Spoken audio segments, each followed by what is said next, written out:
Hi friends, welcome to serial அரங்கம். இந்த serial அரங்கத்துக்கு உங்கள் எல்லாரையும் நான் அன்போடு வரவேற்கிறேன். இன்னைக்கு ஜூலை 9ஆம் தேதி அழகே அழகு சீரியலில் என்ன நடக்குதுன்னு பார்த்துருவோமா?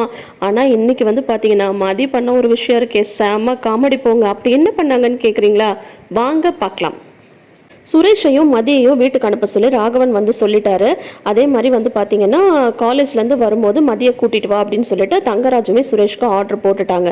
இப்போ பார்த்தா வீட்டில் சாப்பிட்டுட்டு அதுக்கப்புறம் அவங்கள வீட்டுக்கு அனுப்பலாம் அப்படின்னு சொல்லிட்டு நல்லா விருந்து வச்சுட்டு இருக்காங்க.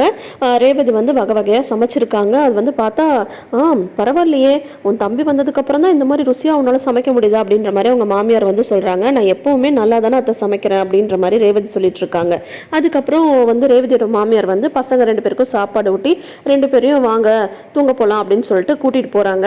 அதுக்கப்புறம் நம்ம தங்கராஜ் இருக்கார் இல்லையா, தங்கராஜ் அவர் மதிக்கிட்ட ஒரு விஷயத்த கேட்குறாரு.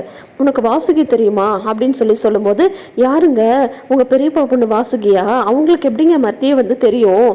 மதியோட கல்யாணத்துக்கு தான் அவங்க வரவே இல்லையே அப்படின்ற மாதிரி ரேவதி சொல்ல, நான் ஒன்றும் அந்த வாசுகியை சொல்ல, திருவள்ளுவரோட சம்சாரம் வாசுகியை சொன்னேன் அப்படின்னு சொல்றாங்க. உன்னை மதி தெரியும் அப்படின்னு சொல்லும்போது, ஒரு தடவை என்ன நடந்ததுன்னு தெரியுமா? நீ அந்த வாசுகி மாதிரிதாம்மா இருக்கணும். திருவள்ளுவர் ஒரு தடவை வாசுகி அப்படின்னு கூப்பிடும்போது அவங்க கிணத்துல தண்ணி இறைச்சிட்டு இருந்தாங்களா.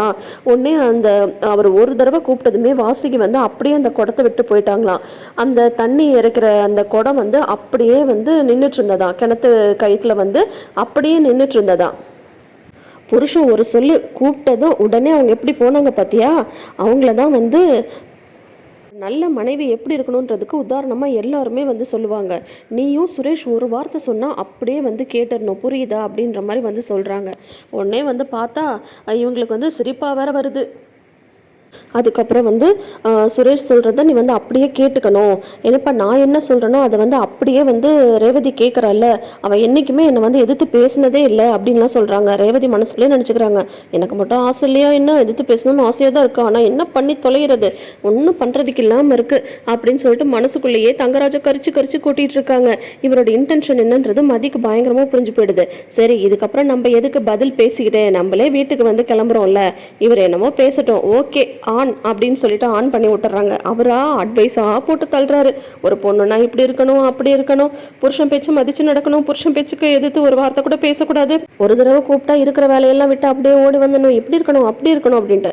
ஆனால் அதுக்கு மதி ரியாக்ஷன் தருவாங்களேன் பாருங்களேன், அல்டிமேட்டாக இருந்தது. அப்படியே மண்டையை ஆட்டிக்கிட்டு சரி ஓகே அப்படின்னு சொல்லிட்டு செம்ம காமெடியாக இருந்தது.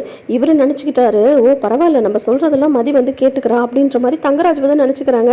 ஆனால் ரேவதிக்கு புரிஞ்சு போச்சு, பரவாயில்லையே எதுவும் பேசாமல் அமைதியாக கேட்டுட்டு இருக்கா, இவளுக்கு உலக பொறுமடா சாமி, நம்மளாலாம் இவ்வளோ அட்வைஸை கேட்க முடியாது அப்படின்னு சொல்லிட்டு ரேவதி இந்த பேச்சை எப்படியாவது நிப்பாடணும்னு ட்ரை பண்ணுறாங்க. ஆனால் தங்கராஜா அட்வைஸாக கொடுத்துட்டு இருக்காரு பாருங்க. அதுக்கப்புறம் ஒரு வழியாக சாப்பிட்டு முடிச்சிடுறாங்க. இவங்க 2 பேரும் கிளம்புறதுக்கு ஆயத்தமாயிட்டு இருக்காங்க. அங்கே வீட்டில் பார்த்தீங்கன்னா வீட்டில் மாமனார் மாமியார் பாக்யராஜ் மலர் அதுக்கப்புறம் ஸ்ருதின்னு சொல்லிட்டு எல்லாரும் உட்காந்து சீரியல் பார்த்துட்டு இருக்காங்க. இந்த வாரம் அய்யனார் துணையில் என்ன நடந்துட்டு இருக்குன்னு உங்களுக்கே நல்லாவே தெரியும். சோழ நிலாவோட ரொமான்டிக் சீன்ஸ்லாம் தான் வந்துட்டுருக்கு. குடும்பமாக சீரியல் பார்க்கும்போது அந்த ரொமான்டிக் சீன் வேறு நடுவில் வந்துடுது. என்னடி ஃபேமிலியோட உட்காந்து பார்க்கும்போது இந்த மாதிரிலாம் பார்த்துட்டு இருக்க, முதல்ல இந்த டிவியை நிப்பாட்டு அப்படின்னு சொல்லிட்டு ராகவன் சொல்ல, அதுக்கப்புறம் உடனே அவங்க மாமியார் டிவி ரிமோட்டை எடுத்து டிவியை நிப்பாட்டலான்னு சொல்லிட்டு பார்க்க, அதுக்கப்புறம் அது நிப்பாட்டவே முடியல, ரிமோட் ஒர்க் ஆகவே இல்லை. அப்புறம் சுவிட்சையே ஆஃப் பண்ணுங்கடா அப்படின்னு சொல்லிட்டு சுவிட்சை ஆஃப் பண்ணி விட்டுறாங்க. அப்புறம் பார்த்தா சுரேஷும் மதியம் அங்கேருந்து கிளம்பிட்டாங்களா அப்படின்னு சொல்லிட்டு ராகவன் பாக்யராஜ் கேட்குறாங்க. கிளம்பிடுவாங்கப்பா, இன்னும் கொஞ்ச நேரத்தில் கிளம்பிடுவாங்க, சாப்பிட்டு தானே வராங்க அப்படின்னு சொல்லும்போது, மலர் உன்கிட்ட ஒரு முக்கியமான விஷயம் சொல்லணும். மதி இந்த வீட்டுக்கு வந்ததுக்கப்புறம் முதல்ல நீ அவளுக்கு சப்போர்ட்டாக பேசுறது நிப்பாட்டு, புரியுதா? காஃபி வேணுமா, டீ வேணுமா, இது கொண்டு வரவா, டிஃபன் பாக்ஸ் எடுத்து தரவான்னு அவள் பின்னாடியே போயிட்டு இருக்காத, புரியுதா அப்படின்ற மாதிரி ராகவன் சொல்ல, கூடவே அவங்க மாமியார் ஒத்து ஊத ஆரம்பிச்சிடுறாங்க.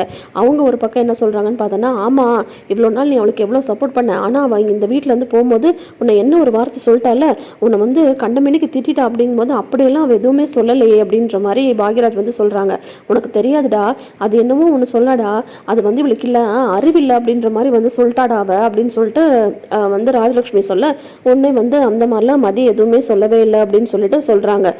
நான் பேசிகிட்டு இருக்கும்போது நீ என்ன குறுக்க பேசிகிட்டு இருக்கா, அமைதியாரு, இதை பாரு மலர், உன் வேலையை மட்டும் நீ பாரு, புரியுதா? நீ இந்த வீட்டுக்கு ஏற்ற நல்ல மருமக, ஆனால் மதி அப்படி கிடையாது. வந்ததுக்கப்புறமும் கண்டிப்பாக ஏதாவது பிரச்சனை தான் பண்ணிட்டு இருப்பா. எங்கடா சாக்கு கிடைக்கும், எங்கடா சண்டை போடலான்னு பார்த்துட்டு இருப்பா. ஆனால் நீ அப்படி கிடையாது. மாமனார் மாமியார் பேச்சை வந்து மதித்து நடக்கிற பிள்ளை, இந்த வீட்டுக்கு ஏற்ற மருமக. அதனால் வந்து நீ வந்து உன்னோட குணத்தை வந்து மாற்றிக்காத, சரியா? அவள் எப்படி சொன்னாலும் திருந்த போகிறது கிடையாது. அதனால் அவளை விட்டு நீ கொஞ்சம் எட்டையே இரு அப்படின்ற மாதிரி ஏகப்பட்ட அட்வைஸு, ஏகப்பட்ட கண்டிஷனு இங்கே மலருக்கு. சரிங்க சரி மாமா அப்படின்றதோட மலர் வந்து நிப்பாட்டிக்கிறாங்க. மலர் இப்படியெல்லாம் சொல்லிவிட்டு அதுக்கப்புறம் பின்னாடி போய் என்ன தெரியுமா பண்ணுவாங்க, இந்த பாக்யராஜ் தான் போய் திட்டிகிட்டு இருப்பாங்க. அதாவது நம்மளுக்கு ஒரு விஷயம் வேணும்னா நம்ம பேசணும், நம்மளுக்கு ஒரு விஷயம் பிடிக்கலன்னா நம்ம வந்து அந்த இடத்துல வந்து பேசணும். அதை தான் வந்து நம்மளுக்கு உண்டான மரியாதையை நம்ம எப்பயும் விட்டு தரக்கூடாது அப்படின்னு சொல்லிட்டு மதி வந்து உங்களுக்கு செல்ஃப் ரெஸ்பெக்டே இல்லை அப்படின்ற மாதிரி அவங்க வந்து சொன்னாங்களே. அவங்க சொன்ன விதம் வந்து ஹார்ஷாக இருக்கலாம். ஆனால் மலரை பொறுத்த வரைக்கும் எல்லாத்துக்கும் இவங்க சொல்கிறதெல்லாம் கேட்டு கேட்டு கேட்டு ஒரு நாளைக்கு 50 காஃபி 60 காஃபி டீ எல்லாம் போட்டு கொடுத்து வேலை செஞ்சுட்டே இருந்து ஒரு தண்ணியை கூட பக்கத்துலேயே இருந்தாலும் அவங்க வந்து எடுத்துக்க மாட்டாங்க. மலருன்னு கூப்பிட்டா உடனே மலர் வந்து அந்த தண்ணி எடுத்து கொடுக்குறது, அந்த ஃபேனை போடு, டிவியை போடு, ஃபேன் ஆஃப் பண்ண, சுவிட்ச் ஆஃப் பண்ண. ஐயோ அப்பா முடியாதுங்க. மலர் மாதிரியெல்லாம் யாராலும் இந்த காலத்தில் வந்து இருக்க முடியாது, இருக்கவும் கூடாது. ஏன்னா சரின்னு மண்டையாட்டிட்டு நம்ம ஒரு விஷயத்தை கேட்டுகிட்டே இருக்கும்போது நம்மளை நல்லா இழிச்ச வாயின்னு நினச்சிட்டு மண்டையில் மிளகா வச்சு அரைச்சி விட்ருவாங்க. அந்த மாதிரி வேலை தான் இப்போ மலர் வந்து பண்ணிட்டு இருக்காங்க. இப்போ சின்ன எக்ஸாம்பிள் பார்த்தீங்கன்னா, நேற்று கூட வந்து அவங்க தம்பி கல்யாணத்தை பற்றி மலர் வந்து பேசிட்டு இருப்பாங்க. அதுக்கு உங்கள் வசதிக்கு நீங்கள் பொண்ணை பாருங்க, பெரிய இடத்துல பார்க்காதீங்க அப்படி இப்படின்லாம் சொன்னாங்க பார்த்தீங்களா. அது மலரோட தம்பிக்கு எந்த பொண்ணை பார்த்து கட்டி வச்சா இவங்களுக்கு என்ன வந்தது, அதுக்கும் மலர் வந்து பேசாமல் இருக்காங்க. அப்புறம் பாக்யராஜ் வந்து அது எப்படி உங்கள் அம்மா எப்படி சொல்லலாம், உங்கள் அப்பா எப்படி சொல்லலாம்னு சொல்லிட்டு பாக்யராஜ்ட்ட வந்து சண்டை போடுறது. ஏன்னா அவர் தானே எதிர்த்து பேச மாட்டார் அப்படின்ற மாதிரி மலர் வந்து நடந்துட்டு இருக்காங்க. ஸோ இப்போ வந்து பார்த்தா மறுபடியும் இங்கே வராங்க. இவங்க 2 பேருக்கும் ஆல்ரெடி ஒரு சின்ன மிஸ் அண்டர்ஸ்டாண்டிங் இருக்குது. அது வந்து சரியாக போகுதா, என்ன பண்ண போகுதுன்றதை வெயிட் பண்ணி பார்க்கலாம். அதை விட இன்னொரு பெரிய விஷயம் வந்து இன்றைக்கி நடந்திருக்கு. அது என்னன்னு பார்த்தா, அங்கே சுரேஷும் மதியும் வந்து எங்கள் வீட்டுக்கு கிளம்புறதுக்கு ரெடி ஆகிட்டு இருக்காங்க இல்லையா. அப்போ வந்து தங்கராஜ் வந்து மறுபடியும் சுரேஷை கூட்டிகிட்டு போய், இந்த பாரு சுரேஷ், நான் சொல்கிறதெல்லாம் நல்லா ஞாபகம் வச்சுக்கோ, நீ நில்லுன்னா நிற்கணும், உட்காரணும், அந்த மாதிரி மதியை வந்து உன்னோட கட்டுப்பாட்டுக்குள்ளார வச்சுக்கணும், புரியுதா? எப்போவுமே மனைவின்றவ புருஷனோட கட்டுப்பாட்டில் தான் இருக்கணும். உங்கள் அக்காவெல்லாம் பாரு நான் எப்படி வச்சுட்ருக்கேன். இப்போது நான் சொல்கிறது தான் உங்கள் அக்கா கேட்குறா, உங்கள் அப்பா சொல்கிறது தான் உங்கள் அம்மா கேட்குறாங்க. அந்த உங்கள் அண்ணி மலர், அந்த பாக்யராஜ், அவெல்லாம் ஒரு ஆள், அவன் சொல்கிறது கேட்டு அமைதியாக இருக்கல. ஆனால் இந்த மதி மட்டும் ஏன்டா இப்படி இருக்கா? இதை வந்து சரி பண்ண வேண்டியது உன்னோட கையில் தான் இருக்குது. அதனால் அவளை எப்படி கண்ட்ரோலில் வச்சுக்கணுமோ அப்படி கண்ட்ரோலில் வச்சுக்கோ அப்படின்ற மாதிரி தங்கராஜ் சொல்லிட்டுருக்க. அந்த பக்கம் ரேவதி வந்து மதிக்கிட்ட பேசிகிட்டு இருக்காங்க. நான் சொன்னதெல்லாம் ஞாபகம் வச்சுக்க மதி, சுரேஷ் வந்து இனிமேல் உன்கிட்ட வந்து ஹார்ஷாலாம் வந்து நடந்துக்க மாட்டான், சரியா? அவன் வந்து கண்டிப்பாக உன்னை புரிஞ்சுக்க ட்ரை பண்ணுவான். அதே மாதிரி நீயும் அவனை வந்து புரிஞ்சுக்க ட்ரை பண்ண. நீங்கள் அடுத்த தடவை வரும்போது 2 பேரும் ஒருத்தர் புரிஞ்சுக்கிட்டு எங்கள் வீட்டுக்கு வந்து வந்தீங்கன்னா நான் ரொம்ப சந்தோஷப்படுவேன் அப்படின்னு சொல்லிட்டு ரேவதி வந்து ரொம்ப அழகாக மதிக்கிட்ட வந்து சொல்லிட்டு இருக்காங்க. அதுக்கப்புறம் வந்து அந்த 2 குட்டி பசங்களும் மதி கூட ரொம்பவே அட்டாச் ஆயிட்டாங்க. அத்தை போகாதீங்க, இங்கேயே இருங்க அப்படின்ற மாதிரிலாம் அந்த பசங்க வந்து சொல்லிட்டு இருக்காங்க. அப்புறம் சரி நாங்கள் அடிக்கடி வரோம் அப்படின்னு சொல்லிட்டு அவங்க 2 பேரும் கிளம்புறாங்க. 2 பேரும் பைக்கில் வந்து வந்துட்டு இருக்கும்போது சுரேஷ் வந்து மதிக்கிட்ட வந்து பேசுகிறாங்க. உனக்கு நான் போகிற ஸ்பீடு வந்து ஓகேவா, ஓகேன்ற மாதிரி இருந்தால் சொல்லு, இல்லை ஸ்பீடாக போகிறதுனா சொல்லு, நான் வந்து ஸ்பீடை வந்து குறைச்சிக்கிறேன், உனக்கு கம்ஃபர்டபுளாக இருக்கா அப்படின்ற மாதிரிலாம் வந்து கேட்குறாங்க. இருக்குது, ஒன்றும் பிரச்சனை இல்லை அப்படின்ற மாதிரி வந்து சொல்கிறாங்க. என்னடா இவன் திடீர்னு நல்லா பேசுகிறானேன்னு சொல்லிட்டு நினைக்காத, எப்போ பார்த்தாலும் வந்து நம்ம ஏன் சண்டை போட்டுக்கிட்டு அப்படின்றதுனால தான். அது இல்லாமல் அக்கா வேற சொல்லிச்சு, உன்னை வந்து புரிஞ்சுக்க ட்ரை பண்ண சொல்லி அக்கா வந்து சொல்லிச்சு, அதனால தான் உங்ககிட்ட சாஃப்டாக பேசுகிறேன் அப்படின்ற மாதிரி சுரேஷ் சொல்லும்போது மதியுமே வந்து சாரி கேட்குறாங்க. என்னது நீ என்ன சொன்ன அப்படின்னா சாரி அப்படின்றாங்க. உனக்கு சாரி எல்லாம் உன் வாயிலேருந்து வருமா அப்படின்ற மாதிரி மதி வந்து சொல்லிட்டு இருக்கும்போது, இல்லை இந்த மாதிரி வந்து உங்களுக்கு அடிப்படணும் அப்படின்ற நோக்கத்துலலாம் நான் வந்து உங்களை தள்ளி விடலை, எனக்கே தெரியாம தான் இந்த மாதிரி நடந்துருச்சு அப்படின்னு சொல்லிட்டு மதி வந்து சாரி கேட்குறாங்க சுரேஷ் கிட்ட. ரொம்பவே ஆச்சரியமான ஒரு விஷயம். விஷயம் இவங்க 2 பேரும் சண்டை போட்டுக்கல, இப்போ தான் 2 பேரும் தன்மையாக வந்து பேசிக்க ஆரம்பிச்சுக்கிறாங்க.